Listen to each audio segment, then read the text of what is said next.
नमस्कार मित्रांनो, मी हर्षित सर. आज आपण व्हिडिओ बनवतो यूट्यूबसाठी. पण व्हिडिओ बनवण्याच्या पाठीमागचं कारण जे पालक कधीही कोणत्या गव्हर्नमेंट नोकरीला नसणारे, जे पालक दररोज आपल्या शेतीमधलं काम आणि काम हे करून एका मुलाला आज एक पोलीसमध्ये त्याला सर्व्हिस लावलं, अशा मुलाची कहाणी.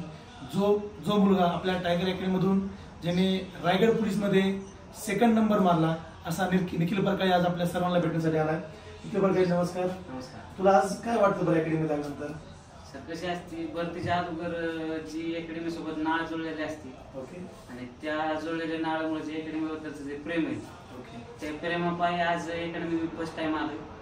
आणि जसे तुम्ही म्हणायचे की बाबा भरती करताना अभ्यास करताना त्या अगोदर पोलीस व्हा, मग अभ्यास करा तर तुम्ही लवकर पोलीस होता. त्या दृष्टिकोनातून मी आज येताना डेमोच्या तयारीने आलतो की जो डेमो पहिला येईल त्याला वर्दी गिफ्ट करायची आणि त्याला आधी पोलिसाची वर्दी घालून मग पोलिसाचा अभ्यास करायला लावणं, पोलीसहून पोलिसाचा अभ्यास करणं ही त्याच्या मागचा एक दृष्टिकोन होता. वर्दी काय बक्षीस द्यायची गोष्ट नाही, पण मुलांमधलं एक वाढणारे प्रोत्साहन, त्याला देणं आपण जे प्रोत्साहन आहे ती वाढावं, एक त्याच्या मागचा दृष्टिकोन आहे. आणि असलेलं जे प्रेम आहे अकॅडमी बद्दलचं, तर ते प्रेम मला आज अकॅडमीत घेऊन आले. तुमचा असणारं प्रेम, आपला स्टाफ, आणि जे काही मला स्टाफने तुम्ही अकॅडमी जे दिलंय आज त्याचंच एक फळ म्हणून आज मी अकॅडमीसाठी काहीतरी करू इच्छितो, म्हणून आज अकॅडमीत आलो. तुला दुसरा एक प्रश्न असा, ज्या टाइमात तू अकॅडमीत जाऊन तू शिकवत होता, जेव्हा तू फर्स्ट टाइम ऍडमिशन घेतलं, तेव्हा तुला काय वाटलं अकॅडमी बद्दल? मी स्टार्टिंगला आलो त्यावेळेस असं वाटलं होतं की बाबा आपण म्हणजे यायच्या वेळेस वाटलं की बाबा आपल्याचे होईल नाही होईल काय माहित नाही.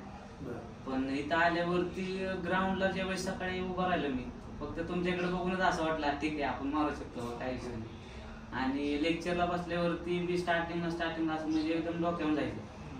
पण आपलं जे काही सर आहेत, पहिले आम्हाला मॅथसाठी बुद्धिमत्तासाठी टोपळे सर होते, त्यानंतर मराठी आणि जी के साठी राक्षस सर होते, की त्यांनी एक विश्वास आणून दिला की ठीक आहे तू काही नाही झालं तरी पोलीस होऊ शकतो. आणि असं बराच लय प्रवास आहे अकॅडमीतला, म्हणजे 1.5 वर्षाचा प्रवास आहे, काय सांगण्यात तेवढं त्यांनी. आणि 1.5 वर्षात ज्या टायमाला तू 1.5 वर्ष जेव्हा तू पोलीस झाला, ज्या टायमाला तुला फर्स्ट टाइम लिस्ट नाव आलं, तर नाव आलं तुला काय वाटलं पण का आज आपल्याला आजचा दिवस ते 1.5 वर्षाची मेहनत आणि त्या दिवशी जर तुझं नाव लिस्ट मध्ये आलं, तुला त्या टायमाला तुला कसं वाटलं बा? सर, तो आनंद वेगळाच असतो. आणि रिझल्ट नेहमी रात्रीच 11च्या आसपास लागला, माझंही तसंच झालं 11 वाजता.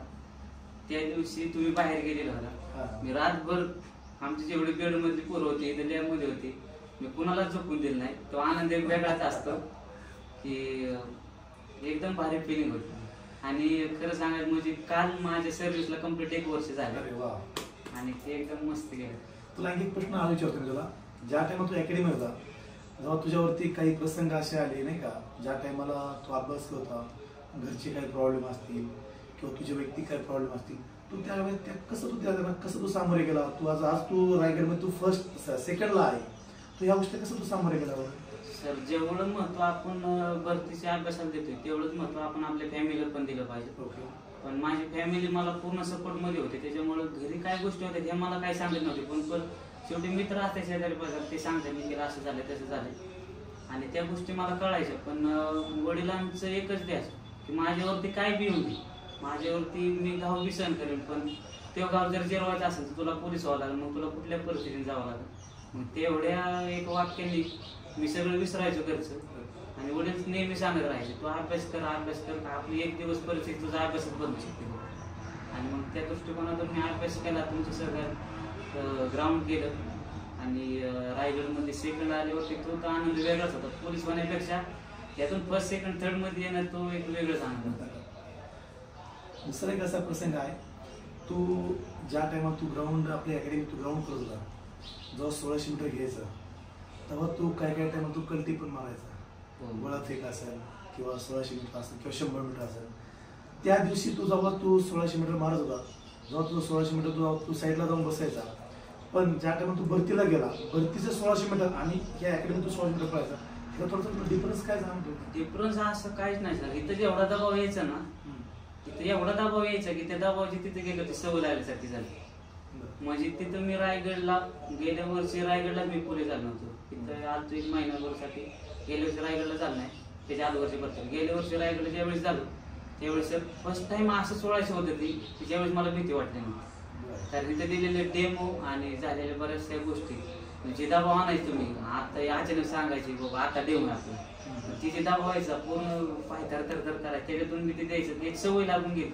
ते डेमो कसा असतो फक्त ग्राउंडचा आणि तुम्ही लेखी पेपरचा नाही, तुमची मानसिकता बी त्या डेमोमुळं तिथले जे काही वातावरण निर्माण होतं पेपर गेलो तर ते सेम जर असेल ना तर तुम्ही तिथे गेल्यावरती तुम्हाला बिलकुल कुठलाच ताण येणार नाही, तणाव येणार नाही, एकदम रिलॅक्स पेपर देऊ शकता ग्राउंड देऊ शकता. दुसरा एक शेवटचा लास्टचा प्रश्न, ज्या टायमात तू अकॅडमी शिकवता बऱ्यापैकी विद्यार्थ्यांचं म्हणणं असतं की सर अकॅडमीमध्ये लेक्चर होतील, ग्राउंड होईल, पण जेवणाबाबतीत बऱ्यापैकी बऱ्याच मुलांचे असे प्रश्न असतात की सर जेवण चांगलं असेल किंवा जेवण चांगलं नसेल तर आम्ही काय करू शकत नाही.